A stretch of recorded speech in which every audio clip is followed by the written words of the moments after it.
present 2-3 batches, but for the 3-4 years he have been very popular.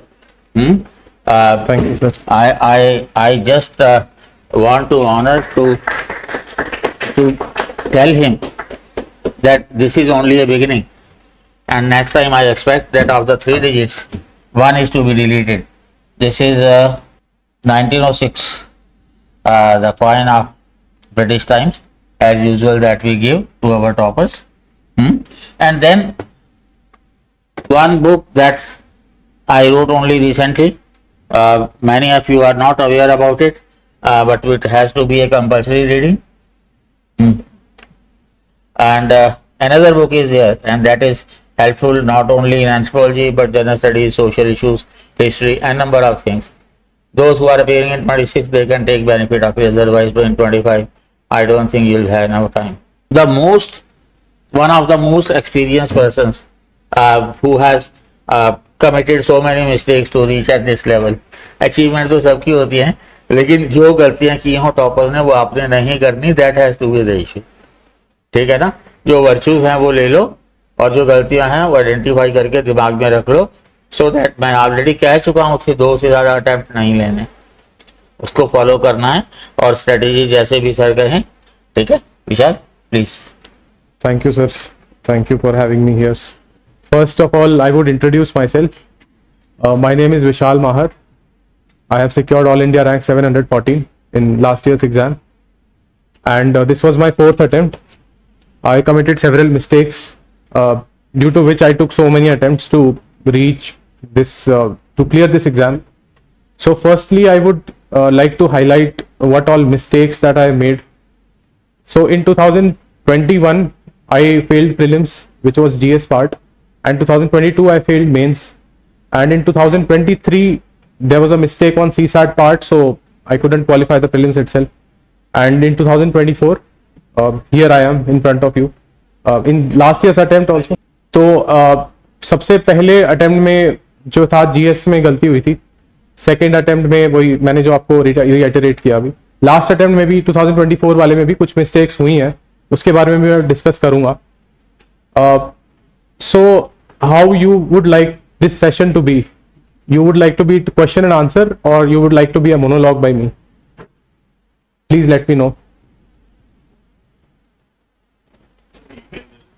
Brief yourself. Okay. So, sir, regarding prelims, or like, how should we proceed? Okay. Okay. So mains is the major chunk of this paper of this whole exam, which constitutes around 1750 marks. So I would start with mains only, and there are a lot of learnings which I can share with every one of you, and that would be helpful also. So in 2022 mains, I secured around 688 marks only. So the main reason why I secured less marks in mains, there are a few reasons for that.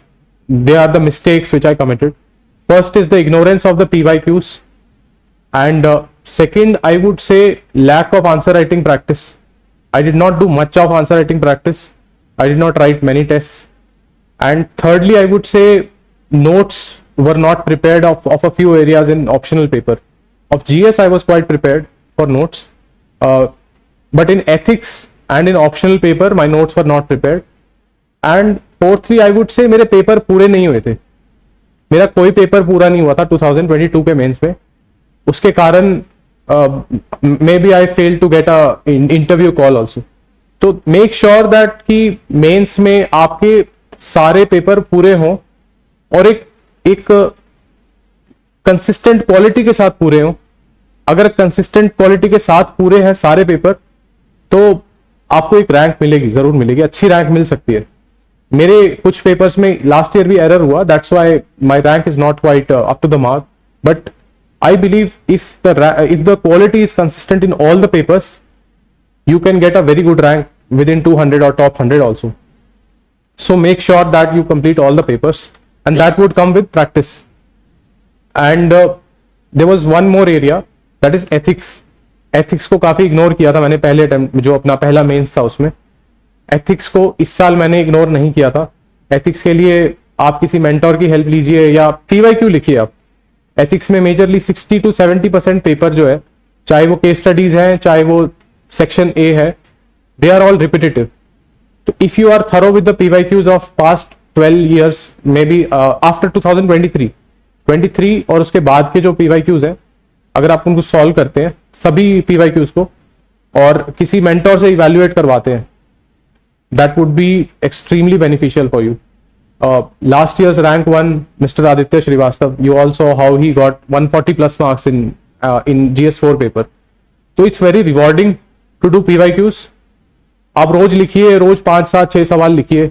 जिस दिन आप लिख ना पाए at least उसको brainstorm कर लीजिए, जिस दिन ब्रेनस्टॉर्म ना कर पाए एटलीस्ट उसको देख लीजिए, बट उसको कीजिए, रोज कीजिए, ठीक है। PYQs are backbone of this exam for someone in prelims as well as in mains. For someone who has done all the PYQs, who is thorough with every aspect of the PYQ, I don't think कि उसको कोई दिक्कत आएगी paper में, उसका हाथ रुकेगा नहीं, रुकेगा उसका, बिल्कुल ज्यादा दिक्कत नहीं आने वाली है। और टेस्ट सीरीज तो एकदम मतलब चीज केक बन जाएगा उसके लिए, ठीक है। तो try to do as many as PYQs, get evaluated by Ved sir, Antim sir, Bharat sir for anthropology, for essay also Bharat sir, I think he is very well equipped to help you. तो आप mentors की help लीजिए जितनी हो सकती है। और and I would say I'm extremely thankful to Ved sir for providing the library facility, जहाँ old Rajendra Nagar में people are not ready to provide an inch of space without taking any monetary benefit. So Ved sir is providing a free library for all of the members of the institute. So I'm very thankful to him for this. और वेद sir की कुछ चीजें थी, they were extremely beneficial for anthropology part, which I ignored in 2022 attempt. So few things were not watching his videos thoroughly. In 2022 attempt, I didn't watch his videos and didn't revise his videos thoroughly. So make sure that you watch sir's videos repetitively. Even जो 5 दिन का gap होता है GS papers के बाद में, उसमें भी मैंने सर की वीडियोस रिवाइज की थी। स्पेशली जो सर की फॉसिल्स पे वीडियोस हैं, आप देखेंगे ऑस्ट्रेलोपिथिकस पे वीडियोस हैं और इरेक्टस पे वीडियोस हैं, ट्राइबल्स पे बहुत अच्छी वीडियोस है सर की, वो आप जरूर देखिए, उनको बार बार रिवाइज कीजिए। And peer to peer evaluation is there in our institute and mentorship is available. तो सब चीजों का फायदा लीजिए। You will get as much as benefit as much as you ask for, but you have to ask for that. If you sir को थोड़ा आप trouble करेंगे कि सर प्लीज ये चीज प्रोवाइड कीजिए, तो sir will definitely make an initiative to do that. तो that would be for anthropology part. And for essay I would say, essay के लिए भी आप ज्यादा से ज्यादा एस्सेज लिखिए। एस्से में भी PYQs, अगर आप 6-7 साल के पिछले PYQs के को ब्रेनस्टॉर्म कर लेते हैं और अगर उनका एक डिसेंट इंट्रो प्रिपेयर करके रख लेते हो, डिसेंट इंट्रो और लिंक्ड कंक्लूजन, तो आपको there are 70 to 80% chance that in the coming exam you might see a similar question in the essay related to the PYQs. It happened to me in 2024. Although the scores are awaited right now, scores अभी आए नहीं है बाहर mains के scores, but मुझे लगता है एस्से में मेरा अच्छा स्कोर रहा होगा, जस्ट बिकॉज कि 2 क्वेश्चंस जो थे जो मैंने चूज किए थे वो PYQ से रिलेटेड थे। तो आप एस्से में भी पुराने पेपर को देखिए, उनको ब्रेनस्टॉर्म कीजिए, एक टॉपिक लीजिए, उसको 15 मिनट तक ब्रेनस्टॉर्म करिए, क्योंकि एग्जाम हॉल में आपको 25 मिनट मिलते हैं शायद ब्रेनस्टॉर्म करने के लिए before you start writing an essay. तो this is for that essay paper. And essay के लिए write more and more test, get those essays evaluated by more better scoring people, mentors like I went to Piyush sir for that. या आप दोस्तों से भी evaluate करवा सकते हैं, जो आपके दोस्त हैं जिनका अच्छा स्कोर रहा हो पहले एस्से में, तो आप उनसे भी इवैल्यूएट करवाइए, उसका फायदा होगा। And there is another aspect I would like to highlight, that is toppers copies for everything, not only anthropology but also for GS, ethics and essay। सभी के लिए आप टॉपर्स कॉपीज देखिए, एक्सटेंसिव यूज कीजिए, rather than taking a print out, just make it a habit कि कि रात में सोने से पहले एक टॉपर्स कॉपी देख ली. There is a friend of mine and a senior of mine, Jayan Singh Rathod, who got 59th rank in 2020 civil service exam. तो ही सजेस्टेड कि सोने से पहले एक रात, मतलब अब रोज सोने से पहले आप एक टॉपर्स कॉपी को जस्ट स्क्रॉल कर लीजिए. सोने से पहले आप स्क्रॉल करेंगे तो जो भी उसके अच्छे पॉइंटर्स हैं, you will be able to get a rough idea of what toppers are doing right. तो आप ये चीज भी कर सकते हैं to improve your answer writing. So this is all I feel about answer writing. For anthropology specifically, we will talk, but now I would suggest if any questions are there from your side, if you want me to discuss something from your side, because prelims is also approaching. So if anything regarding that there is, please come forward and ask question. Prelims या उसके regarding किसी को भी कुछ पूछना हो तो please. Good morning, sir. Good morning. Sir, a very heartily congratulations to you for your selection. So, sir, my question is that, sir, for you being in the list, you would have done something differently in every stage. So, sir, what you did different in prelims, which others didn't do, and they just didn't make it to the list, and what you did in mains, which led to your selection for interview. So, sir, I want to know this, sir. So sir asked that what I did different for prelims and mains that made me through to the list. So firstly, for prelims, what I have seen around the people doing in ORM and among my fellow mates, तो PYQs को ignore किया जाता है काफी. होता क्या है कि PYQ ऐसी चीज है जो सबके पास है, सबके पास किताबें पड़ी हैं PYQ की, यूपीएससी में फ्री में अवेलेबल है वेबसाइट पे, PDF सबके पास है. But I don't think everyone does it diligently. तो आई डिड PYQs डिलीजेंटली. आप रोज PYQ सॉल्व कीजिए. अभी एक मंथ बचा है प्रीलिम्स में, तो मेक श्योर कि 2011 के बाद के जितने पेपर हुए हैं उन सभी पेपर्स में से एक एक क्वेश्चन और उनका एक एक ऑप्शन आपको क्लियर हो. मतलब अगर ऑप्शन में अशोकन इंस्क्रिप्शन पूछा है, क्वेश्चन में अशोकन इंस्क्रिप्शन के बारे में कुछ पूछा गया है और ऑप्शन में 4 इंस्क्रिप्शन की लोकेशन दे रखी है, तो it's your moral duty to go and search कि ये 4 साइट्स कहां लोकेटेड है. ठीक है. एनसीईआरटीज में बहुत सारे मैप्स दे रखे हैं, जो एनसीईआरटीज है 6th 7th 8th क्लास की, तो बहुत सारे मैप्स दे रखे हैं. उन मैप्स में ऐसी साइट्स दे रखी हैं, तो आपको पता चलेगा कि उसी मैप में से हर साल 1-2 क्वेश्चन आ रहे हैं. तो this trend you will be able to track if you do PYQs. PYQs repeat भी बहुत होते हैं, इस साल भी रिपीट हुए थे. एंड नॉट ओनली PYQs, जो बाकी एग्जाम्स है यूपीएससी के, CDS, CAPF और CDS और CAPF, ये 2 पेपर्स आप 2-3 साल के देख के जाइए, इससे बहुत फायदा होगा. क्योंकि एक यूनेस्को वाला क्वेश्चन आया था 2024 में, अगर आप में से किसी ने एग्जाम दिया हो तो आपको याद होगा. तो यूनेस्को वाले क्वेश्चन में इट वाज आस्क्ड कि 2024 में which all sites have been nominated for UNESCO in India. तो उसमें ऐसा सेम क्वेश्चन CAPF में आया था पिछले साल, 23 के लिए आया था वो. लेकिन तो you can make out the mind की, क्योंकि पेपर बनाने वाला सेम है यूपीएससी में, it's the same team which makes the paper. And उनको इंस्ट्रक्शन होती है कि सिमिलर पेपर बनाना है जैसा 20 साल से आ रहा है और जैसा बाकी एग्जाम्स के लिए बना गया. तो आप PYQs कीजिए, एक एक ऑप्शन को एनालाइज कीजिए, give 1 or 2 hours every day to PYQs. आपको मॉक टेस्ट आप दीजिए, लेकिन PYQ की कॉस्ट पे मत दीजिए कि 4 मॉक टेस्ट सॉल्व करने के लिए मैं 5 साल के PYQs छोड़ रहा हूँ. Please don't do that. तो रोज आप एक हैबिट बना लीजिए कि इसको सॉल्व करना है और एनालाइज करना है एक एक ऑप्शन को. एंड जो ट्रिक्स होती हैं, एलिमिनेशन ट्रिक्स हो गई, एलिमिनेशन ट्रिक्स का भी आपको ट्रैक रहेगा. एक्सट्रीम वर्ड्स में खेलता है यूपीएससी, नंबर्स में खेलता है. शायद एक पेरिस क्लाइमेट अग्रीमेंट पे क्वेश्चन आया था, $1000 बिलियन लिख दिया था उन्होंने. 1000 नहीं था, शायद $100 बिलियन फंड था वो. तो एक 0 एक्स्ट्रा लगा देंगे वो, या डॉलर को रुपी लिख देंगे. Some of these tricks are there. तो you will be able to track only if you do PYQs. So do it diligently. एक ये मेजर ट्रेंड, एक ये मेजर चीज मैंने की थी. और दूसरी गलती जो बाकी लोग कर जाते हैं वो ये कि जो मॉक टेस्ट देते हैं वो कंफर्टेबल इन्वायरमेंट में देते हैं. जैसे AC चल रहा है और 50 क्वेश्चन कर लिए, आज कर लिए, 50 कल कर लिए और हो गया जी, एक टेस्ट सॉल्व हो गया. ऐसे नहीं करना.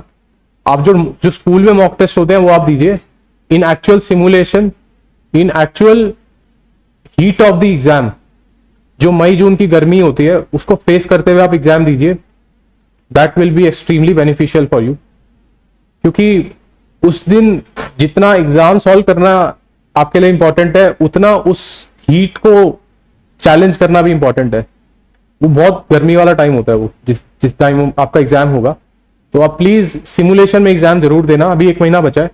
तो मैं कहूंगा एटलीस्ट 2-3 पेपर आप ऐसे दीजिए जो स्कूल्स में हो रहे हैं, गवर्नमेंट स्कूल में, जहाँ टेबल बेंचेस और फैन ढंग से काम नहीं कर रहे हैं, और 2 घंटे आप वहीं ब्रेक लीजिए और फिर सीसैट भी दीजिए वहां पे। सीसैट को भी इग्नोर मत कीजिएगा, CSAT is extremely important, specially 2022 का जो पेपर आया था उसके बाद से सबको इंपॉर्टेंस पता लग गई होगी। IIT, ISC के लोग फेल हो रहे हैं सीसैट में। कैलकुलस वैलकुलस सॉल्व करते थे 11th-12th क्लास में, और अब आसान से परसेंटेज वाले क्वेश्चन नहीं हो रहे। तो प्लीज सीसैट को भी टाइम दीजिएगा, है ना। तो मेरे ख्याल से ये 2-3 चीजें हैं। और एग्जाम माइंडसेट इंपॉर्टेंट है। माइंडसेट ये रखिए कि आप मेंस लिख रहे हो, बस ये अपने आप को बोलते रहिए बार बार कि बाकियों का तो पता नहीं, लेकिन मैं जरूर मेंस लिख रहा हूँ, and I am fully equipped to write mains this time. और आप प्रीलिम्स की, सिविल सर्विस की कट ऑफ को टारगेट मत बनाइए, आप फॉरेस्ट सर्विस की कट ऑफ को टारगेट बनाइए। आप 120-25 नंबर का टारगेट रखिए प्री में, ताकि एटलीस्ट 5-10 नंबर का मार्जिन हो, तो you are able to comfortably start off within 3-4 days after prelims is over. होता क्या है कि बहुत सारे लोग स्पेकुलेशन में रहते हैं एग्जाम के बाद कि पता नहीं कट ऑफ क्लियर होगी या नहीं होगी। जिनके 95-96 मार्क्स होते हैं वो लोग डिलेमा में रहते हैं कि यार कट ऑफ क्लियर होगी या नहीं होगी। फिर वो डिलेमा जो है वो एक टॉक्सिक बन जाता है, क्योंकि अगर आपको मेंस क्लियर करना है तो you have to start within the same week. जिस दिन आपका प्रीलिम्स खत्म हुआ है उसके 4-5 दिन के अंदर आपको स्टार्ट कर देना होता है तैयारी मेंस का। अगर आप उससे ज्यादा डिले कर रहे हो, रिजल्ट तक का वेट कर रहे हो, तो यू आर मतलब आप पीछे छूट जा रहे हो रेस में। तो आप इंश्योर करो आपका मार्क्स इतना ज्यादा हो प्रीलिम्स में, 120, 110, 115 पार हो, कि आप कंफर्टेबली आप ब्रेक लो 3 दिन का और फिर स्टार्ट कर दो मेंस। अब स्कोर इतना हाई रखो, मार्जिन इतना ऊपर रखो कि बस you can immediately begin with mains preparation. तो ये 3-4 चीजें, 5 पॉइंटर्स हैं जो मेरे को लगा कि मेरे को हेल्प किए। And for mains I feel mains में पेपर पूरा करना बड़ा इंपॉर्टेंट है। जिसका पेपर कंप्लीट नहीं हुआ, it's highly likely that one might not get an interview call also. जिनका, मेरे साथ के जितने लोग हैं जिन्होंने रैंक ली है और जिनको इंटरव्यू कॉल आया था, with my experience I can say कि पेपर पूरा करना, आजकल सारे लोग पेपर पूरा कर रहे हैं जिनको इंटरव्यू कॉल आ रहा है। कैटेगरी का भी कंसिडरेशन होता है इसमें, लेकिन maximum people today are completing the papers. आप पेपर में एक भी क्वेश्चन छोड़ रहे हो, you are out of the list, out of the interview call list. आप मान के चलो, इस प्रेशर के साथ आपको सॉल्व करने हैं मेंस के paper. Complete every paper, try to write on every page meaningful answer, and कोई क्वेश्चन नहीं आ रहा है तो just try to make a bit sense कि किस डायरेक्शन में। जैसे इस बार ट्विस्टर पे एक क्वेश्चन था GS1 में, तो ट्विस्टर्स को थोड़ा थोड़ा ज्योग्राफी के नॉलेज से, साइक्लोन्स के नॉलेज से या टॉर्नेडोज के नॉलेज से कुछ करके मैंने आंसर लिख दिया था और डायग्राम भी बना दिया था छोटा सा। May be it was not very specific but it help me to complete that answer. तो पेपर पूरा कीजिए, नो मैटर कोई भी क्वेश्चन आए आंसर पेपर में, किसी भी टाइप की विपदा आए पेपर में, पूरा करना है उसको। मेंस के अंदर बात कर रहे थे तो पहली चीज तो ये थी paper completion. Second thing I would say there are 4 areas of essaying the mains exam. They are optional paper 1, optional paper 2, ethics and essay. ठीक है, ये 4 में जिसने एस कर लिया, मुझे लगता है कि वो इन 4 में अगर किसी ने एस कर लिया तो वो टॉप 100 रैंक ला सकते हैं। मेरी भी कहीं ना कहीं कमी रही होगी इस बार, so may be that's why my main score may not be have been up to the mark. But ये 4 एरियाज अगर आपने अच्छे से कर लिए तो आपको कोई रोक नहीं सकता कि मेंस में आपको कोई दिक्कत आएगी मेंस के स्कोर को बढ़ाने में। तो मेक श्योर कि these 4 areas are strengthened enough before prelims itself, and if not before prelims then after mains you are focused enough to cover these areas. दूसरा पॉइंटर था ये 4 एरियाज को कवर करना है. Third thing I would say for mains is writing a lot of test, answer writing practice. वो आप कीजिए जिस भी कोचिंग में आपने एनरोल कर रखा है. मार्केट में कई कोचिंग्स है for mains answer writing, GS के लिए, एसए के लिए, एथिक्स के लिए. ऑप्शनल के लिए आप यहाँ पे आइए, टेस्ट लिखिए. तो आपको आंसर राइटिंग प्रैक्टिस करनी है और दिखाना है उसको किसी को. फॉर सम लर्न पर्सन आपको उसको जरूर दिखाना है. इग्नोर मत कीजिए कि आपको लग रहा है कि मेरा आंसर बहुत अच्छा है लेकिन वो किसी और के लिए मे बी सब स्टैंडर्ड आंसर. आप उसको जरूर दिखाइए, इवेल्युएट करवाइए उसको. And fourth thing I would से स्पेसिफिकली फॉर एंथ्रोपोलॉजी, कि एंथ्रोपोलॉजी में बहुत सारे क्वेश्चन रिपीट होते हैं. Not for only anthropology but सभी ऑप्शनल पेपर्स में कोई 60 to 70% पेपर रिपीटिशन ही होता है. ठीक है, वेदर बी ट्राइबल पार्ट और फिजिकल एंथ्रोपोलॉजी और सोशल एंथ्रोपोलॉजी, सभी में से 60 to 70% पेपर रिपीट होने वाला है. तो पेपर लीक हो चुका है ऑलरेडी. ठीक है, तो किसी ने 10-12 साल के पेपर सॉल्व कर लिए तो इट्स गेम, मतलब game you are in only. ठीक है, एंथ्रोपोलॉजी में आपको दिक्कत ज्यादा नहीं आएगी.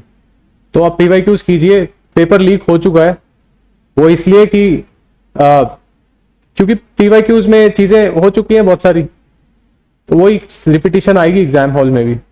अगर आपको फेमिलियर हो गए उस टर्मिनोलॉजी से तो आपको it would be easier for you to select the questions. हाँ, fifth pointer is selection of questions. देखो यूपीएससी आपको 2 बार मौका देता है अपनी चॉइस एक्सरसाइज करने का एग्जाम में पूरे. एक तो है एसए पेपर में और एक है ऑप्शनल पेपर में. तो यहां आपकी जो चॉइसेस है ना, ये आपके मार्क्स में बहुत बड़ा फर्क लाएंगी. मेरा एसए पेपर खराब हुआ था 2022 में. इसका कारण बड़ा यही था कि मैंने एसए गलत चूज कर लिए थे. मैं शायद प्रेशर में था या नर्वस था या उस दिन बहुत बारिश हो रही थी और मैं थोड़ा I was not in the right I would से फिजिकल प्रेजेंस. तो उसकी वजह से नर्वस हो गया था थोड़ा, तो मैंने गलत क्वेश्चन चूज कर लिए थे. Make sure you don't make any wrong choices either in the essay paper और in the optional paper. It's very important. Optional में स्कोर लाने के लिए आपकी चॉइसेस सही होनी चाहिए. आपको वो क्वेश्चन चूज करने हैं जिसमें से, जैसे एक क्वेश्चन 50 मार्क्स का होता है ऑप्शनल में. एक क्वेश्चन 50 मार्क्स का होता है और 8 क्वेश्चंस रहते हैं मे बी. हाँ, 8 क्वेश्चंस ही रहते हैं. 6 और 7, 8 क्वेश्चन रहते हैं. 2 कंपलसरी होते हैं, क्वेश्चन 1 और क्वेश्चन 5 कंपलसरी होते हैं और बाकी जो क्वेश्चन होते हैं उनमें से चॉइस करनी होती है. तो कई बार हम जल्दीबाजी में ऐसे क्वेश्चन चूज कर लेते हैं जिसपे तीनों के ऊपर हमें थोड़ा थोड़ा पता होता है. Don't make that mistake please. आप वो क्वेश्चन चूज कीजिए जिसमें आपको एटलीस्ट 50 में से 35-40 मार्क्स का आता हो. 50 मार्क्स का एक क्वेश्चन है पूरा. Choose only that question to write for which you are sure कि मुझे एटलीस्ट 35-40 मार्क्स का डिसेंट कंटेंट आता है. Intro, body, conclusion, case study, सब कुछ मुझे सेट है. मुझे बस आंसर लिखना है एंड मेरे को कहीं पे दिक्कत नहीं आने वाली इसको लिखने में. ये बहुत इंपॉर्टेंट फैक्टर है. अक्षर जैन सर ने भी ये हाईलाइट किया था. मैंने उनकी टॉपर स्टॉक देखी थी एंड आई थिंक बहुत बड़ा डिफरेंस क्रिएट हो जाता है. गलत चॉइस करते ही you can't go back. It's like a dog fight.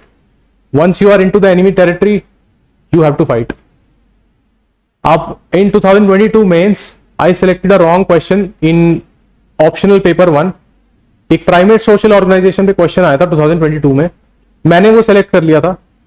वो सबसे बड़ी गलती थी मेरी. उसकी वजह से 30 नंबर सीधा मैं डाउन चला गया था क्योंकि there were other questions which I could write better. मेरे को लगा प्राइमेट दिखा मुझे लगा प्राइमेट मुझे अच्छे से आता है. नीचे वाला पेलियोलिथिक दिख रहा था लेकिन क्वेश्चन कुछ और था. तो उस चीज को जरूर ध्यान रखिए कि जो सवाल आप चूज कर रहे हैं वो आपकी रेंज में हो, वो आपके नॉलेज बेस में हो, तभी आप उसको लिखिए. Otherwise move on to the next question and may be it is within your knowledge domain. और बस एंथ्रोपोलॉजी के लिए यही कहूंगा, यही सब चीजें इंपॉर्टेंट है. Answer writing, PYQs, selecting the right questions, completing the paper and writing the case studies and criticism. Criticism is also quite important. हम लोग पढ़ते टाइम भूल जाते हैं कि क्रिटिसाइज करना है किसी चीज को, whether be it the tribal part in the paper 2 और whether be it the theory part in paper 1। मेक श्योर कि थ्योरीज लिखते हुए भी आप उनको क्रिटिसाइज करें, क्रिटिसिज्म जरूर लिखें, 2-3 पॉइंटर लिखें उस पर। पेपर 2 में इंडियन एंथ्रोपोलॉजिस्ट आ जाए, अगर ओपन एंडेड क्वेश्चन है तो इट गिव्स यू लेवरेज कि आप अपना नॉलेज को यूटिलाइज करके उसमें क्रिटिसिज्म लिखें, राइट। अभी क्रिटिकल क्वेश्चंस आने लगे हैं पेपर 2 में आजकल। पेपर 2 में पहले जो है स्ट्रेट फॉरवर्ड क्वेश्चंस आते थे कि describe the contribution of LP Vidyarthi, but these days questions are being asked कि critically evaluate the contribution of SC Roy. Now you know all everything about SC Roy, mister SC Roy, but if you don't know his criticism तो आप आधा ही demand address कर रहे हो। हाँ, demand address करना भी इंपॉर्टेंट होता है और क्रिटिकली इवैल्यूएट लिखा है। मेरे कुछ दोस्तों ने 2023 के मेंस में ऐसा ही कुछ क्वेश्चन आया था क्रिटिकली इवैल्यूएट वाले में, तो क्रिटिसाइज अच्छे से नहीं किया था। तो जब आप क्रिटिसाइज नहीं करते हो तो आपका इवैल्यूएशन फिर वो आधे मार्क्स में से होता है, 15 में से नहीं होगा आपका इवैल्यूएशन, फिर 7.5 मार्क्स में से होगा या 10 मार्क्स में से होगा। Make sure you address every part of the question with equal force, that is also important. तो ये तो थी गलतियां थी मेरी मेंस की, जिनकी वजह से 22 में मेंस नहीं क्लियर हुआ था। और any other specific doubt that you may have to ask for environment or random UPSC questions not in standard books, can you tell some tricks how you tackle them? तो अभिषेक, in environment I feel there is a quite repetition of questions from the PYQs. जहां पे repetition नहीं है वहां पे आपने जो PYQ से NAC डेवलप किया है आप उसी को यूज करके आंसर कर सकते हैं। Can you give me an example? Like it would be better if you give me an example on this. मैं समझ नहीं पा रहा हूँ इस क्वेश्चन को कि रैंडम क्वेश्चन, चलो you are not able to give an example, so I tell you कि तो जो स्टैंडर्ड क्वेश्चन में जो स्टैंडर्ड बुक्स में जो क्वेश्चन नहीं है उसको आप पीवाईक्यू के नॉलेज से सॉल्व कर सकते हैं। पीवाईक्यू की ट्रिक्स या पीवाईक्यू के जो ट्रैप्स होते हैं उसको यूटिलाइज करके I think you can solve. Otherwise if it is a very wild question please do not take a risk with it. Even although I attempted 99 question in prelims 2024, but मतलब उस question के साथ risk मत लो अगर बहुत ज्यादा random question है तो। सर थोड़ा स्क्रॉल करना है इसको, इसमें ऊपर क्वेश्चन से ऊपर स्क्रॉल करना। ये तो जो ट्रिक्स हैं वो आप पीवाईक्यू से लर्न कीजिए। अगर आपको वो नहीं बैठ रही एग्जाम हॉल में and if it is a very random question please skip it, don't take risk with it. तो आप उस क्वेश्चन को स्किप कर सकते हैं। बाकी it depends upon the question यार, it's difficult to tell the trick if the question is not clear. एक नीचे वाला क्वेश्चन और दिखा दीजिए sir please. When do we gauge our preparation of mains is complete? Sir Muthiyala, तो Muthiyala sir the question the question, your question that when the mains preparation is complete, I would say mains preparation is almost up to the mark. I won't say complete, but it is up to the mark if our notes are ready for a significant part of the syllabus. अगर 70-80% part के mains के syllabus के topic wise हमारे notes अगर ready हैं तो I think somewhere our preparation is ready and if we have understood the PYQs well. देखो पहली चीज है नोट्स तैयार है या नहीं है, नोट्स मेंस के टॉपिक वाइज नोट्स ये हो गए। अब इसके बाद में है कि आपने पीवाईक्यू सॉल्व किए या नहीं किए, ठीक है। तीसरी चीज आपने टेस्ट दिए या नहीं दिए। अगर आपने GS3 पे 2-3 टेस्ट दे लिए हैं तो मेरे ख्याल से आप you are well equipped to write mock test after prelims. तो प्रीलिम्स से पहले इंश्योर कीजिए कि आप 2-3 मॉक टेस्ट लिख लें हर एक मेंस के सब्जेक्ट के, वेदर बीट एसए और एथिक्स और ऑप्शनल। आप 1-2-3 टेस्ट लिख लीजिए और उनके पीवाईक्यूज अच्छे से देख लीजिए। ये मेरे ख्याल से ये मेरा पैरामीटर रहता था कि मेंस की तैयारी हो चुकी है, ये सब कर लिया तो सर थोड़ा नीचे what would be correct. Yes sir, कोई कुछ बोल रहा था?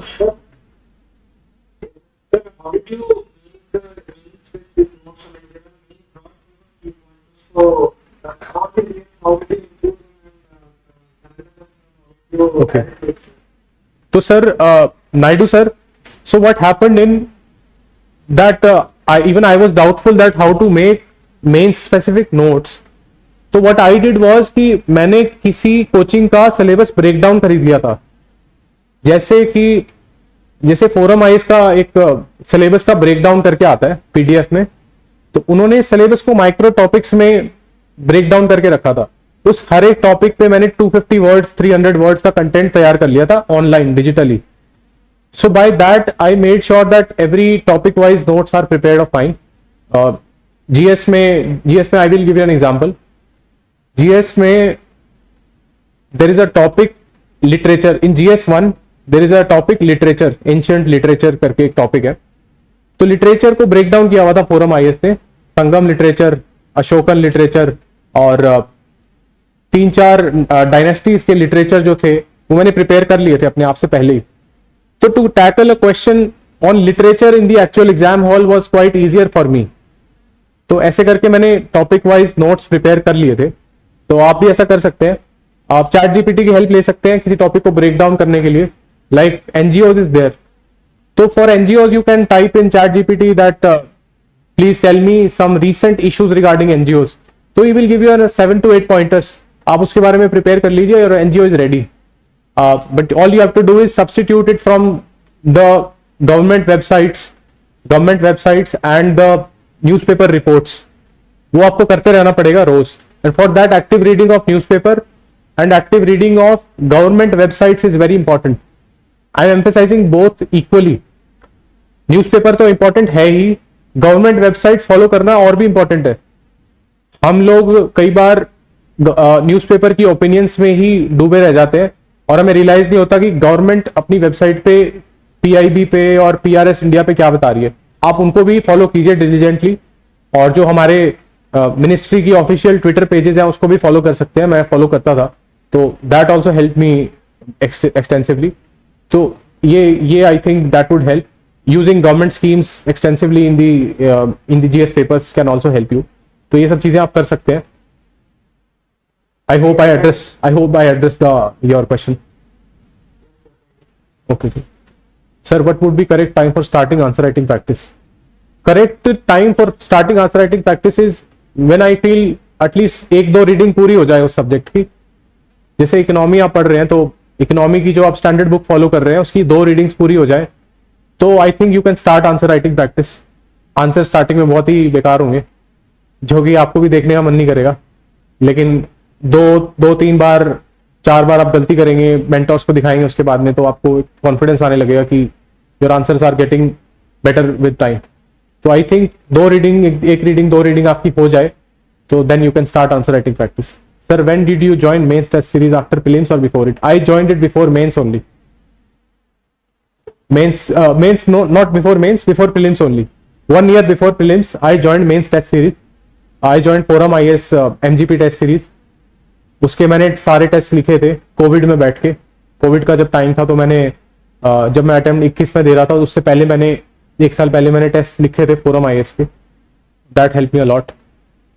तो जितना जल्दी आंसर राइटिंग आप कर सकते हैं दैट वुड बी बेटर। जितना ज्यादा आप कर सकेंगे उतना ज्यादा अच्छा है, क्योंकि इस बार मैं जितने रैंक 100 के अंडर जो लोग हैं उनसे मिला हूँ, they have credited answer writing a lot. Interview के मार्क्स बहुत स्विंग होते हैं, बहुत प्रिडिक्टेबल नहीं होते हैं। It's better you rely more answer writing and predictable part of the exam. Sir, how did you prepare for subject like social justice and Indian society in GS1? Sir, इसके लिए ना social justice and Indian society, इसके लिए market में काफी hard work किया हुआ लोगों ने है, और काफी कंपाइलेशंस आती हैं, प्रहार आती है, मेंस 365 आती है। मैंने भी यही की थी, इनसे नोट्स बना लिए थे, और जो इन नोट्स में नहीं कवर होते थे रेडीमेड नोट्स में, वो मैंने गूगल से गवर्नमेंट, जो अपनी गवर्नमेंट वेबसाइट्स होती हैं और जो कोचिंग की वेबसाइट्स होती हैं, वहां से मैंने इन कंटेंट्स को पूरा कर लिया था। तो social justice and Indian society, so there are 2-3 sources, mains 365, Prahar, and government websites and some coaching websites. इससे आप सारे टॉपिक्स कवर कर लीजिए एंड मेक श्योर कि आपके नोट्स में से पीवाईक्यू सॉल्व हो रहे हो। आपके जो नोट्स है उसको पढ़ने के बाद आपके पीवाईक्यू भी रिवाइज हो जाए। when you revise PYQ, when you are reading through the notes, आपके जो सारे जो भी 10-15 साल में PYQs पूछे गए हैं वो भी उनके भी कॉन्सेप्ट्स आपके दिमाग में ब्रश अप हो जाए सारी। Make sure your data is up to date and your schemes are also up to date. तो ये चीज आप ऐसे कर सकते हैं। What is the strategy for anthropology coaching, how coaching help you, what is expected score this time. Sir मेरा अभी स्कोर आया नहीं है, अभी जो मार्कशीट है पूरी आउट होनी बाकी है। What is the strategy for anthropology? So for anthropology, I would suggest take help of teachers. Teachers का रोल बहुत क्रूशियल है। वैद सर की हेल्प ली थी मैंने, और भी जो बाकी टीचर्स हैं उनकी भी हेल्प ली थी एंथ्रोपोलॉजी में। वैद्स में स्पेसिफिकली वैद सर की मैंने हेल्प ली है एक्सटेंसिवली। उनसे आंसर्स चेक करवाए हैं, चाहे वो PYQs हो, चाहे वो क्लासरूम में दिए गए क्वेश्चंस हो। और तो आप कोचिंग लीजिए, कोई फाउंडेशन कोर्स जो भी आपने ज्वाइन कर रखा है उसके नोट्स को बार बार रिवाइज कीजिए, उन नोट्स को शॉर्ट कीजिए। तो my overall strategy was this only, to join a coaching, to revise those notes repetitively, to write PYQs if I get time.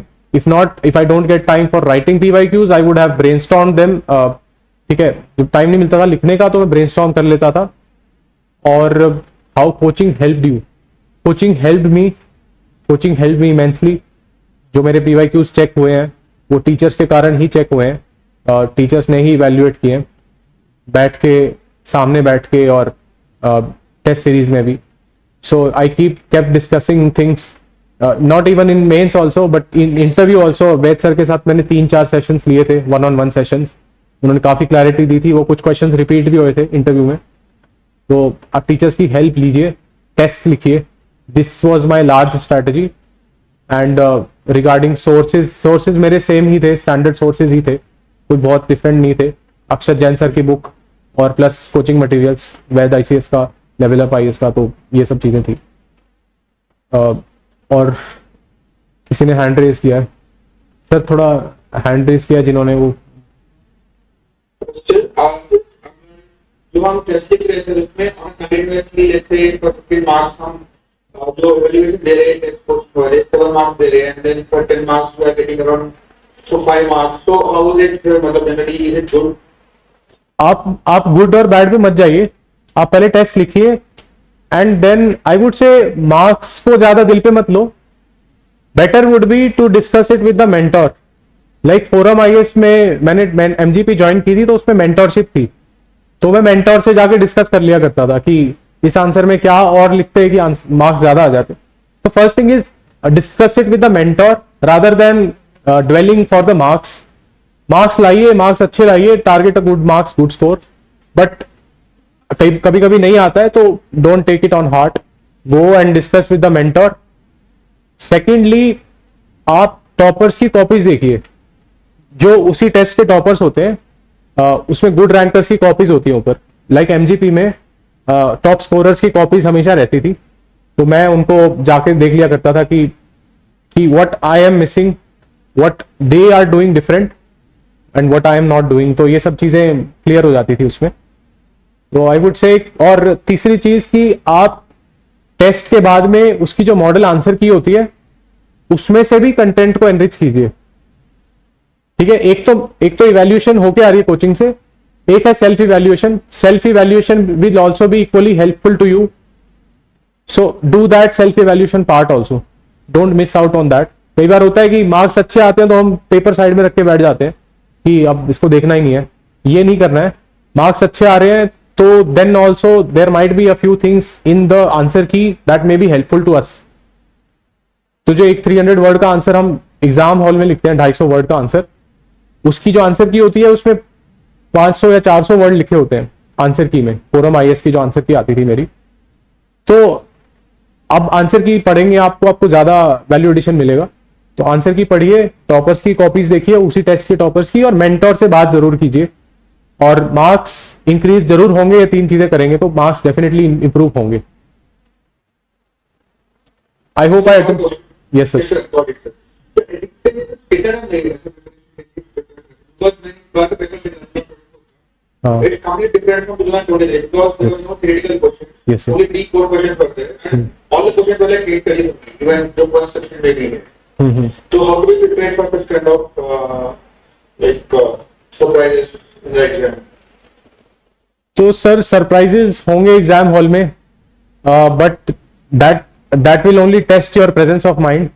Presence of mind भी तभी आएगी जब आप थोड़ी ज्यादा प्रैक्टिस करके जाएंगे. तो आई वुड सजेस्ट PYQs आप अच्छे से करके जाइए. 10-12 साल के आप अपने कंट्रोल में जो चीजें हैं वो करके जाइए. आप नोट्स बना के जाइए, उन नोट्स को मल्टीपल टाइम्स रिवाइज कीजिए. नोट्स बनाइए, उनको मल्टीपल टाइम्स रिवाइज कीजिए, PYQs कीजिए, मेंटोर से बात कीजिए. इसमें मेरे ख्याल से 1 या 2 महीने लगते हैं एथिक्स को पूरा करने में, अगर आप बाकी GS पेपर नहीं कर रहे हैं साथ साथ parallelly. If you are not preparing for prelims and if you are doing solely mains preparation, तो 1.5 से 2 महीने या 1-1.5 महीने में काम हो जाता है.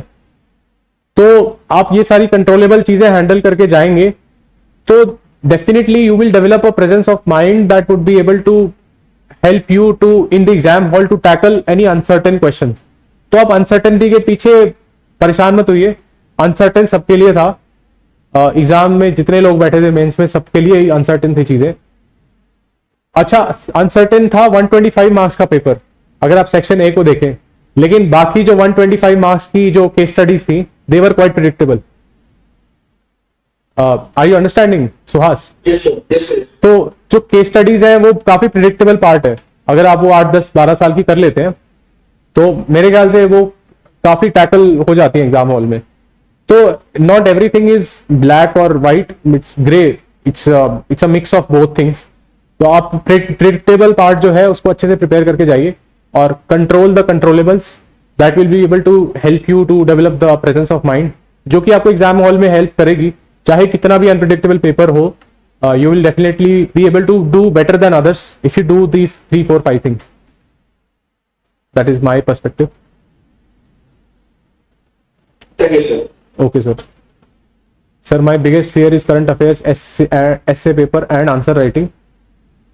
How could I complete my syllabus on time? What would be daily schedule? How to tackle PYQs? तो सर करंट अफेयर्स 3-4 चीजें पूछी है सर ने, सत्यवीर जी ने.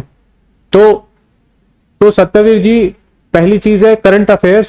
तो करंट अफेयर को आपको, मैंने जितना दोस्तों से बात की जो मेरे सिलेक्टेड फेलो बैचमेट्स हैं, मैंने और जो हाई स्कोरर फ्रेंड्स हैं, उनको मैंने ये देखा है कि they do not spend more than 2 hours on current affairs every day. 2 घंटे से ज्यादा, 2.5 घंटे से ज्यादा नहीं देता है कोई. और कुछ लोगों को देखा है 1.5 घंटा भी देते हैं. एंड घंटा, it's not about hours but the quality you study. So don't spend too much time on current affairs. You restrict your time on current affairs. You limit your sources. You limit the material you are reading. You need not to read every magazine in the market. एक magazine, एक coaching की आप decide करके चलिए, वही पढ़िए आप. उसी को साल भर पढ़िए, उसको प्रीलिम से पहले रिवाइज कर लीजिए. Don't go for too many value addition, too many contents. क्योंकि एग्जाम हॉल में आपने देखा है कितना करंट अफेयर आता है यार. जो GS1 में जो CSAT जो प्रीलिम्स में है GS1, तो उसमें करंट अफेयर की वेटेज देख लीजिए और आप स्टैटिक पार्ट की वेटेज देखिए. स्टैटिक पार्ट की वेटेज बहुत ज्यादा है. और जिस टाइप के आजकल क्वेश्चन आ रहे हैं, इन डेप्थ क्वेश्चन आ रहे हैं, एंशिएंट से, आर्ट एंड कल्चर से, इकोनॉमी से, कितने स्टैटिक और बेसिक सवाल आते हैं आप देखिए. तो current affair is need not to be taken on heart. Current affairs should be rationalised. Rationalise your sources, utilise your time efficiently. 1-2 घंटे से ज्यादा मत दीजिए उसको, टाइम व्यर्थ होगा. स्टैटिक बुक्स पे ज्यादा फोकस कीजिए. Second thing is essay paper. तो एस्से पेपर में मैंने बताया जैसे कि PYQs के मैंने इंट्रो, बॉडी, कंक्लूजन, इंट्रो, सब हेडिंग्स और कंक्लूजन रेडी करके रख लिए थे पहले से PYQs के. पिछले जो 10 साल के PYQs हैं उनके, उससे मेरे को एग्जाम हॉल में थोड़ा फायदा मिला था in selecting the questions and in structuring the intro as well as conclusion. तो चीजें थोड़ी फास्ट हो गई थी एग्जाम हॉल में, just because I had solve those PYQs and I had written a lot of test. तो test आप लिखिए. एस्से में आप मेंटर की हेल्प जरूर लीजिए. अपने फेलो जो दोस्त लोग हैं या आपके सीनियर्स हैं, मेंटर्स हैं, उनकी हेल्प जरूर लीजिए. एस्से में extremely important. And third is answer writing practice.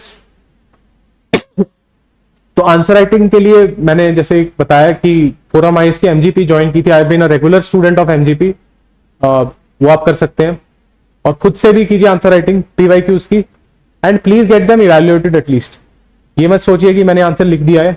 For anthro और इवन एथिक्स और ऐसे आप इवैल्यूएट जरूर करवाइए उसको किसी से, बिना इवैल्यूएशन के योर प्रिपरेशन वोंट बी गॉज्ड। और आजकल मार्केट में एवरीवन इज वेरी कॉम्पिटिटिव, तो हर कोई इवैल्यूएट करवा रहा है चीजें, आप भी इवैल्यूएट करवाइए। And fourth thing is, and how could I complete my syllabus on time and what should be daily schedule. Sir थोड़ा स्क्रॉल करना। तो सर डेली शेड्यूल तो आप बहुत ही पर्सनलाइज चीज है, बट मेरा ऐसा रहता था कि मैं अपना दिन पीवाईक्यू से स्टार्ट करता था। लाइक अगर प्रीलिम्स चल रहा है तो मैं प्रीलिम्स के पीवाईक्यू से अपना दिन स्टार्ट करता था, then only I moved upon something else. और अगर मेंस चल रहा है तो मैं मेंस के पीवाईक्यू से अपना दिन स्टार्ट करता था। अगर मेंस का टाइम होता है जो after prelims, during that phase I started off my day with SA PYQs and then I move to optional PYQs and then I read something which was of the purpose of academic, मतलब revision वाला काम बाद में आता था। मैं reverse engineering से चलता था। Starting of my day used to be with PYQs only. तो and completion of syllabus on time, so it's a big question, it's a very big question. I think even my syllabus is not complete. I met rank 61 also yesterday, rank 66 also yesterday, so even their syllabus was not complete, so it's inching towards completion, it's not complete. वो tending towards completion होता है हमेशा। तो आप effort मारिए, test दीजिए जितने ज्यादा हो सकते हैं, that would only help you। और एक टाइमलाइन बना लीजिए, ब्रॉड टाइमलाइन कि जैसे मेरा ऐसा रहता था प्रीलिम्स के टाइम पे कि two static subjects used to go along with the third dynamic subject. Like first is polity, second is economy and third subject used to change. तो ये दोनों स्टैटिक रहते थे। पॉलिटी और इकोनॉमी में रोज पढ़ रहा हूँ, अगर प्रीलिम्स की तैयारी कर रहा हूँ तो 2 या 3 महीने में रोज पॉलिटी और इकोनॉमी पढ़ रहा हूँ। तीसरा सब्जेक्ट बदलता रहता था मेरा। तो उससे क्या था कि ये 2 सब्जेक्ट तो सही हुए एग्जाम हॉल में, मतलब पॉलिटी एंड इकोनॉमी के कोई सवाल ज्यादा गलत नहीं हुए थे, 1 या 2-3 सवाल ही गलत हुए थे। और तीसरा सब्जेक्ट जो है वो चेंज होता रहता है। लाइक तीसरा कभी कभी साइंस एंड टेक हो जाता है, तीसरा कभी कभी इन्वायरमेंट हो जाता है, या तीसरा कोई और जो भी हमारे सब्जेक्ट है, मॉडर्न हिस्ट्री हो जाता है, ancient medieval art and culture हो जाता है। तो why I am emphasizing on polity and economy is majority of the prelims paper is asked from these 2 areas only. अब अगर आप ये कर लेते हैं तो काफी चीजें आसान हो जाएंगी। And anything else? So this was all of my learning. Yes sir. Yes, sir. Thank you, sir. Thank you sir, thank you so much. Sir, I have also been enrolled in MGP sir program. Yes sir. Sir, but I am facing a problem over there is this timely completion of paper. Sir, like in the initial papers, sir, like I am giving, so sir, I am like emphasizing more on quality. Quality, yes, yes, this happens. So this sir, happens. what to do to change this mindset, sir? Yes. So how many questions are you able to complete in 3 hours or? Sir, if I give it in 3 hours in that thing, sir, then I am able to complete 12 or 14 questions, sir. 12 or 14 Yes, questions. So I believe this was the same problem I faced. उसमें उसको change करने के लिए मुझे एक teacher ने ये बात बताई थी कि हमारे साथ प्रॉब्लम ये है कि सेंस ऑफ अर्जेंसी बाद में आता है। You must be an engineer, I think, I believe, ठीक है। तो sense of urgency in our life is quite late, जब एग्जाम पास में आता है। तो similar sense of urgency comes when our paper time is about to get over, तब हमें लगता है अब स्पीड बढ़ानी है। लेकिन हम मेरे को एक टीचर ने बात बोली थी कि आप अपनी क्लॉक पहले क्वेश्चन से ही ट्रैक पे रखो, ठीक है। पहले क्वेश्चन को ही आप 7.5 मिनट में कर लोगे ना, 7.5 या 10 मिनट का टाइम होता है ना, 10 मार्कर के लिए 7.5 मिनट और 15 मार्कर के लिए 10 मिनट। तो अब पहले क्वेश्चन से ही आप ट्रैक रखो अपने टाइम का। पहला क्वेश्चन भी 7.5 का 8 मिनट होते ही आपके दिमाग में अलार्म बजना चाहिए कि यार मेरा पेपर छूटने वाला है अगर मैंने स्पीड नहीं बढ़ाई। तो आपको you have to keep a track of every question from the beginning only. ऐसा नहीं कि पहले क्वेश्चन को 15 मिनट दे दिए, फिर दूसरे को 12 दे दिए, तीसरे को 11, ऐसे करते करते लास्ट वाले को 2 ही मिनट मिल रहे हैं। तो फिर तो पेपर नहीं होगा पूरा। लेकिन पहले सभी question, that is why I emphasised upon one thing, consistency of answers across all the papers. अगर कंसिस्टेंट क्वालिटी है सभी पेपर्स में, सभी आंसर्स में, तो अच्छा रैंक आएगा, मतलब you can score very well in mains. तो ये चीज इंश्योर कीजिए आपकी स्टार्टिंग से। अभी 12 बज रहे हैं, जैसे 12 से 3 एक पेपर होगा मान लो, तो मेक श्योर कि 12:07 30 सेकंड पे आपका एक आंसर कंप्लीट हो जाए 10 नंबर का, उसके बाद अगला स्टार्ट हो जाए। No matter how much average answer you have written, you have to complete the paper. But ठीक है, अभी आपने मेंस फेज नहीं देखा होगा शायद, मेंस नहीं, तो आपका वो आ जाएगा, वो कंप्लीशन वाला फेज आ जाएगा। Once you clear the prelims, once you are closer to mains, you will start completing the paper, but make sure that time there is an early sense of urgency. If the sense of urgency is delayed, your paper will not get completed. So that would be there. और एक चीज ये कि जैसे 7.5 minute का एक answer है 10 number का, या 10 मिनट में 15 मार्कर कंप्लीट होता है, तो मेक श्योर कि 7.5 मिनट का है तो 5 मिनट के बाद में anyhow you have to arrive at conclusion. आपको दिमाग में अलार्म बजना चाहिए कि यार मुझे इसको कंप्लीट करना है। No matter where you are, आपको सोचना है कि मेरे दिमाग में और कौन से पॉइंट हैं जो वैल्यू ऐड करेंगे, उन 2 पॉइंटर्स को लिखूं and then I head towards conclusion only. No matter कहां पे हूं मैं उस आंसर में, मुझे उस आंसर को एक कंप्लीशन वाला फील देना है। और अटेम्प्टिंग स्ट्रैटेजी भी आप सोच सकते हैं, जैसे कुछ लोग लाइन से अटेम्प्ट करते हैं, क्वेश्चन 1 से 20 लाइन से अटेम्प्ट करते हैं, और लेकिन मेरी स्ट्रैटेजी थोड़ी अलग थी, जो कि मेरे कुछ फ्रेंड्स की भी थी स्ट्रैटेजी। हमने कलेक्टिवली डिसाइड किया था कि हम ऐसा करेंगे कि पहले 15 मार्कर करेंगे, सारे 15 मार्कर क्वेश्चन है, because they are heavy weight questions, they are more rewarding. तो उनमें से भी एक क्वेश्चन छूटता है मान लो, तो 15 मार्क्स का लॉस होता है, लेकिन 10 मार्क्स का छूटता है तो 10 का ही लॉस होगा। तो देयर वाज अ सेंस कि 15 मार्क्स वाले सारे आंसर्स अटेम्प्ट करने हैं within time, and then we'll move upon to 10 marker answers. होता क्या था कि 10 मार्कर क्वेश्चन की डिमांड बहुत स्पेसिफिक होती है, उसमें बहुत ही कम वर्ड्स में आपको बहुत कुछ बताना होता है, वो गागर में सागर वाली बात होती है, ठीक है। 2 लाइन में आपको इतनी मीनिंगफुल बात बोलनी होती है कि एग्जामिनर को अच्छा लगे पढ़ने में। तो 15 मार्कर जब आप लिखते हैं तो आपका सारा सिलेबस रिवाइज हो जाता है ऑलमोस्ट उन 10 क्वेश्चंस में। फिर जब आप 10 मार्कर पे आते हैं, your brain is running faster, ठीक है, then you are more equipped to write on time and precisely.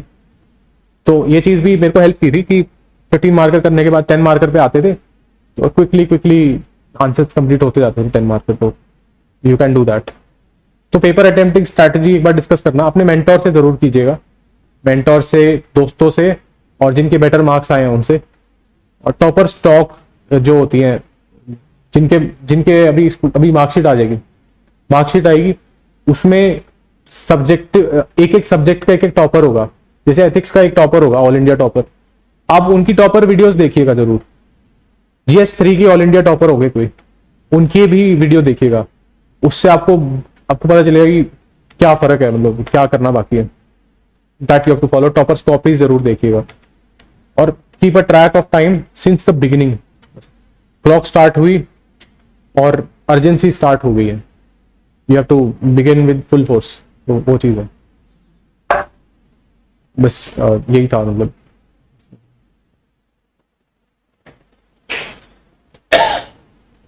Sir, any other questions, sirs and ma'ams online?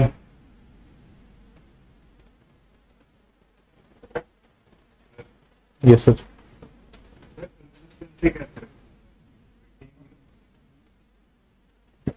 So, sir is asking ki how to maintain consistency.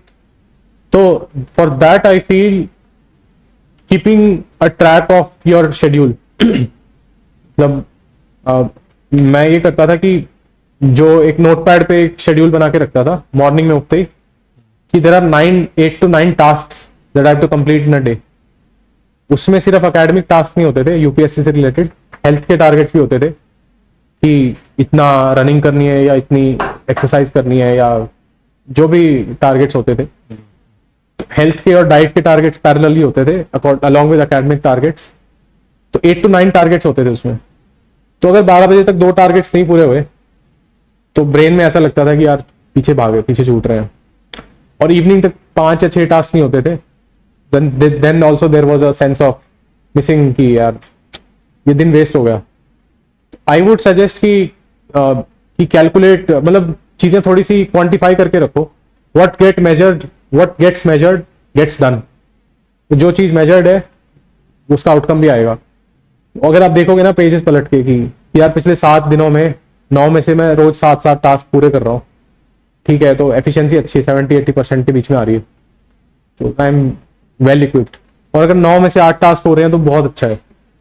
तो keep your very schedule very tight कि मेरे को ऐसे targets बना के चलना है अपना डेली, उसको टिक करते जाइए फिर कि ये 2 घंटे का टास्क है, न्यूज़पेपर पढ़ना है, अभी प्रीलिम्स आ रहा है तो न्यूज़पेपर 40-50 मिनट में से ज्यादा नहीं देने, ठीक है, 40 मिनट में न्यूज़पेपर होना है और 1.5 घंटा 1 घंटा पीवाईक्यू को देना है, 2 घंटे पॉलिटी को देने हैं, 2 घंटे 3 घंटे इकोनॉमी को देने हैं। ऐसे 4 टास्क ही हो गए। मैपिंग को देना आधा घंटा, और सोने से पहले कुछ और देखना है, मुझे कोई वीडियो देखनी है। If you make these targets and you keep a track of them and you keep a checklist, that would help in making consistency. And don't change your schedule drastically.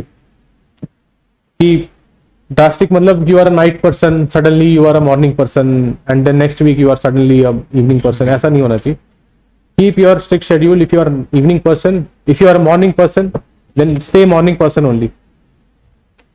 Try to be as consistent in waking up early as in the morning. I feel early waking up is quite helpful in retaining the, and anthropology has also proven this na, कि hunter gatherers used to wake up early and they are designed to hunt early because they had the advantage of sunlight. The humans are programmed like, I think like that. Maybe someone is night owl also and they also might be succeeding. ऐसा भी हो सकता है, but drastically change नहीं करना है schedule, और checklist बना के रखनी है डेली टारगेट्स की, वो हेल्प करेगी। ऑनलाइन टेस्ट सीरीज पे रिलाई कर सकते हैं। I feel at home I am much focused. Atulya, you can do it anywhere, जहां पे आपको माहौल अच्छा मिले, आपके घर में कंडक्टिव इन्वायरमेंट है तो आप वहां पे कीजिए। आपको राजेंद्र नगर में अच्छा लगता है तो वहां पे कीजिए। आप कहीं भी आपको जो सही लगता है जहां पे, वहां पे कीजिए आप। More important is to write and give test no matter where you are, whether you are at centre और अगर आप नहीं आ सकते हैं तो कोई दिक्कत नहीं है। वो चीज मैं इसलिए बोल रहा था कि एग्जाम हॉल में जाके देने का, कि उससे एक थोड़ा फील आ जाता है एक्चुअल इन्वायरमेंट कंडीशन का। But if you are not in a situation to go outside your home और to leave home, it's completely all right, it's understandable, it's okay. तो वो चीज है। सर मुझे जीएस में मेंस के रिगार्डिंग कुछ डाउट था। जी मैं सर जैसे मतलब आप लिखने से पहले जब क्वेश्चंस को स्ट्रक्चर करते थे, हाँ तो उसमें आप लाइक कितना टाइम देते थे, और फिर स्ट्रक्चर करने के बाद फिर जिससे हम देखते हैं कि इंट्रोडक्शन अलग अलग टाइप के होते हैं, तरीके से देख सकते हैं हाँ जीएस के सब्जेक्ट के वाइज, जैसे इकोनॉमी में अलग, कुछ यूरोप में अलग। और तो सर आप उस चीज को कैसे करते थे, और कंक्लूजन जो है वो भी किस तरीके से लेते थे सर, इस चीज को आप प्लीज बता पाएं। यार ये चीज नोट्स बनाते टाइम ही कर लिया करते थे कि जैसे क्लाइमेट चेंज है तो क्लाइमेट चेंज पे, जैसे मैं एक एग्जांपल दे रहा हूं, मान लो क्लाइमेट चेंज एक टॉपिक है ज्योग्राफी में, तो 4-5 टाइप के कंक्लूजन रेडी हैं अभी दिमाग में। एक तो है कि एसडीजी वाला कंक्लूजन है, एक ग्लासगो टारगेट वाला कंक्लूजन है, ठीक है, एक डीपीएसपी वाला कंक्लूजन है। तो दीज थिंग्स, मतलब आपके जो ब्रेन को रन करने का जो प्रोसेसिंग टाइम है, that is spent mostly during the note making only, मतलब most of that thing exercise is done during the note making itself. तो जब आप नोट्स बना रहे होते हैं तो अपने दिमाग को उसी अकॉर्डिंग चलाइए कि इस क्वेश्चन को कैसे थ्रो किया जा सकता है, कितने एंगल से थ्रो किया जा सकता है। That will help you to structure it better and that will help you in the exam hall to reduce the time that you are taking to structure your answer. तो जैसे मैंने climate change का example दिया, मैंने आपको 3 type के conclusion अभी बता दिए, एंड दैट इज बिकॉज मेरे नोट्स में ये 3 या 4 टाइप के कंक्लूजन रेडी हैं अभी भी। इससे बेटर भी हैं जो मैं लिख सकता हूं, बट अभी के लिए 3 याद आ रहे थे तो अगर आप जब नोट्स बनाएं तो ध्यान रखिए कि इंट्रो, बॉडी, कंक्लूजन अब क्वेश्चन आंसर फॉर्मेट में चलता रहे आपके दिमाग। जैसे अक्षर जैन सर ने बुक लिखी है तो वो क्वेश्चन आंसर फॉर्मेट में है। ऐसे ही आपको, आप चाहें तो आप नोट्स बना सकते हैं क्वेश्चन आंसर फॉर्मेट में भी। उसमें आप conclusion 1, conclusion 2, conclusion 3, conclusion 4, this way you can pre condition your mind towards any coming question. तो आप ये चीज पहले से करके रख सकते हैं, इससे एग्जाम हॉल में टाइम रिड्यूस हो जाएगा। बाकी मैंने स्पेसिफिकली ऐसा कुछ नहीं किया था, जो भी किया था वो नोट मेकिंग के टाइम पे ही किया था, जिससे एग्जाम हॉल में स्पीड कम हो गई थी, मतलब सॉरी टाइम पीरियड कम हो गया था सोचने का। I hope I address your question well Mayank.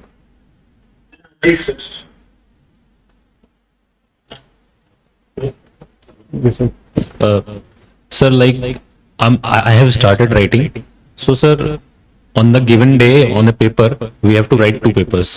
So, sir, in one paper itself, I feel so much drained. Exhausted. Yes, sir. Yes. So, sir, how you created that stamina to give 2 papers? Yes. Because, sir, those are like on different lines only, like GS2 and GS1, then GS3 and GS4. हाँ, So, sir, how you did that, sir? अभी उसकी tension मत लीजिए आप। अभी आप full length दीजिए, एक दिन में एक ही दीजिए, कोई बात नहीं। धीरे धीरे जैसे जैसे एग्जाम पास आएगा ना, कुछ सिमुलेशन होते हैं, exam like simulation. Forum IAS का अभ्यास, विजन आईएएस का अभ्यास होता है, फोरम आईएएस का सिमुलेटर होता है। ये चीजें खुद से करनी थोड़ी मुश्किल होती है, तो कोचिंग वाले आपको इन्वायरमेंट देते हैं बना के, कि मैंने जैसे फोरम आईएएस का, विजन आईएएस का अभ्यास दिया था, तो अभ्यास में 3 दिन कंटिन्यूअसली एग्जाम था, ऐसे पेपर, फिर GS1 2, GS3 4। तो अगर आप पहले से टेस्ट लिख रहे हैं ना, दिन में एक ही सही, लेकिन मेंस के टाइम पे आप ये इंश्योर कीजिए प्री के बाद कि आप 2 टेस्ट लिखें, क्योंकि उस टाइम की बड़ी वैल्यू होती है प्री और मेंस के बीच में। तो मेक श्योर कि दिन में 1 या 2 टेस्ट लिख लो आप, ताकि आपका टाइम बचे, क्योंकि एक टेस्ट लिखने के बाद में कुछ होता नहीं है, टाइम पास ही होता है, उसके बाद में मस्ती करता है आदमी। तो to avoid any wastage of time you can write 2 test. Exhausted नहीं होना है तो ब्रेक लेके लिख लेना, लेकिन एग्जाम जब बिल्कुल पास हो तो make sure you right a simulation, अभ्यास या सिमुलेटर दे देना, उससे आपकी टाइमिंग और सही हो जाएगी और आपको वो प्रेशर हैंडल करने की एबिलिटी मिल जाएगी।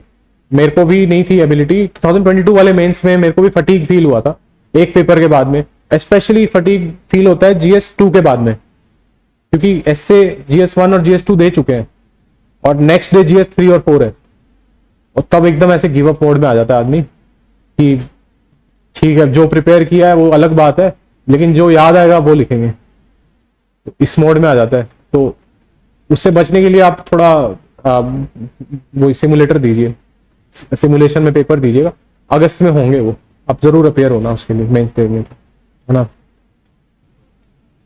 फिलोसॉफिकल एसेज जो आपने पढ़ा है उन्हें कैसे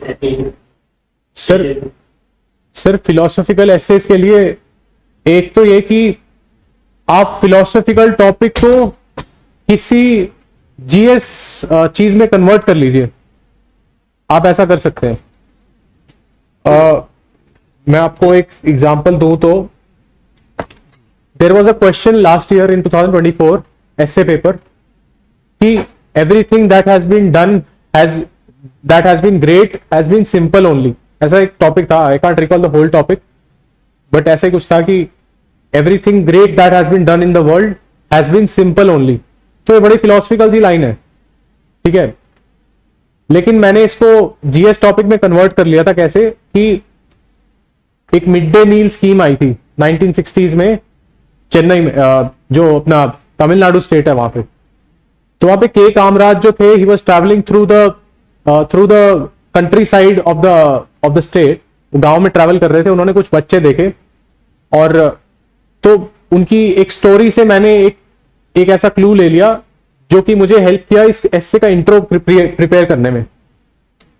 तो सच स्टोरीज और सच इंस्टेंसेस और such GS type of knowledge can help you to create a meaningful philosophical intro. ये आपको प्रैक्टिस से आएगा। आई वुड सजेस्ट यूट्यूब पे कुछ वीडियोस हैं फिलोसॉफिकल टॉपिक्स को ब्रेक डाउन करने की, तो आप वो वीडियोस देखिए, उन वीडियोस से आपको आइडिया लगेगा कि how to tackle philosophical topics.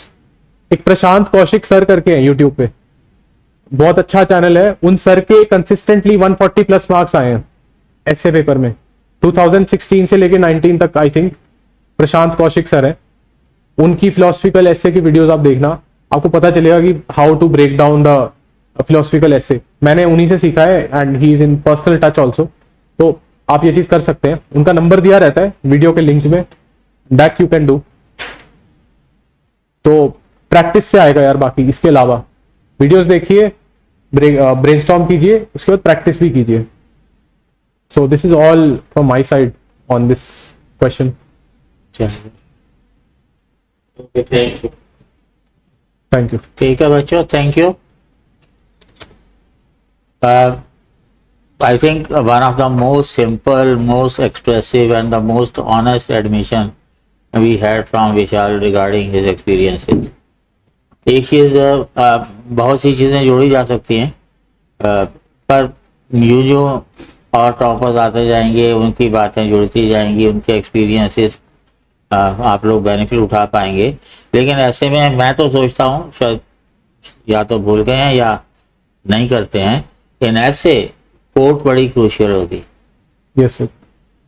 ठीक है ना, you can start with a quote, you can end with a quote. जो बात एक पैरा में कहना चाहते हैं वो आप एक कोट में कह सकते हैं। ठीक है ना, तो जितने भी आपको महापुरुष लगते हैं, नित्से है, सोक्रेटिस है, चाणक्य है, अरविंदो है, वगैरह वगैरह, आपके इंटरेस्ट के जो इश्यूज हैं उसके बारे में 3, 4, 5, 6 कोट हमेशा निकाल करके कैसे यूज करना है वो आपको आना चाहिए। ठीक है ना। तो सर की बात जो मेरे को बड़ी अच्छी लगी about time bound answer writing, एक चीज ध्यान में रखिए कि अगर आप यहाँ 21 में से 28 आंसर लिख रहे हैं तो एग्जाम में 21 हो ही जाएंगे।